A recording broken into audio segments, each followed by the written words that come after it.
I just did a meeting with the G7, which was one of the issues we discussed. All the European leaders. We are prepared to stay with us, stay with Ukraine. And our European friends are as well.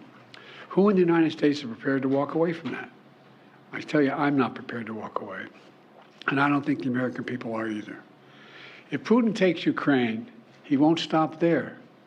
It's important to see the long run here. He's going to keep going. He's made that pretty clear. If Putin attacks a NATO ally, if he keeps going, and then he attacks a NATO ally, well, we've committed as a NATO member that we defend every inch of NATO territory, then we'll have something that we don't seek and that we don't have today. American troops fighting Russian troops. American troops fighting Russian troops if he moves into other parts of NATO.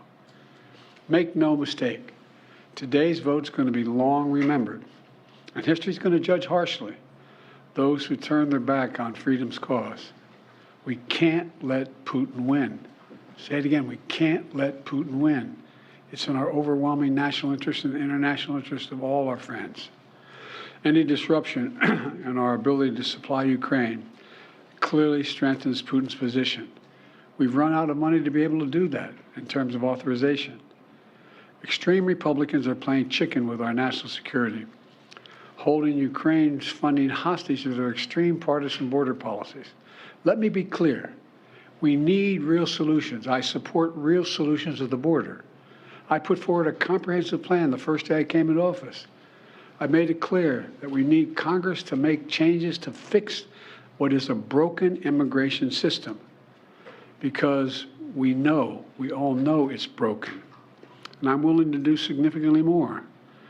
But in terms of changes of policy and to provide resources that we need at the border, I'm ready to change policy as well.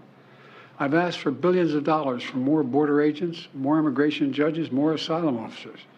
Republicans have to decide if they want a political issue or if they want a solution at the border. Do they really want a solution? It cannot be sustained as it is now. We need a real solution. And my team has been engaged in negotiations with Senate Democrats and Republicans on border security. Democrats have put forward a bipartisan compromise on the table. Leaders Schumer and Senate Democrats also have offered to let Republicans propose amendments to that border proposal. But Republicans have rejected it. Said, no, we don't want you to even introduce your proposal, because then we're not going to, and even though the Democrats say you can amend it any way you want. No, we don't want to do that. This has to be a negotiation. If Republicans think they get everything they want without any bipartisan compromise, that's not the answer. That's not the answer. And now they're willing to literally kneecap Ukraine on the battlefield and damage our national security in the process. Look, I know we have our divisions at home. Let's get past them. This is critical. Petty, partisan, angry politics can't get in the way of our responsibility as a leading nation in the world. And literally, the entire world is watching. The entire world is watching. What will the United States do? And think if we don't support Ukraine, what's the rest of the world going to do? What's Japan going to do, which is supporting Ukraine now? What's going to happen in terms of the G7?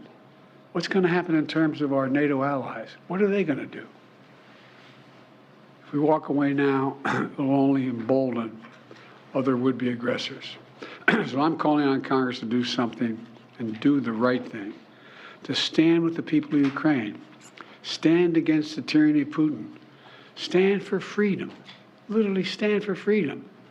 Let's get this done. We're the reason Putin has not totally overrun Ukraine and moved beyond that. And you all heard me talk about it before. If in fact we walk away, how many of our European friends are going to continue to fund? And at what rates are they going to continue to fund it? This is too serious. Like I said, I am willing to make significant compromises on the border. We need to fix the broken border system. It is broken. And thus far, I've gotten no response. So we're going to be a vote a little bit later today.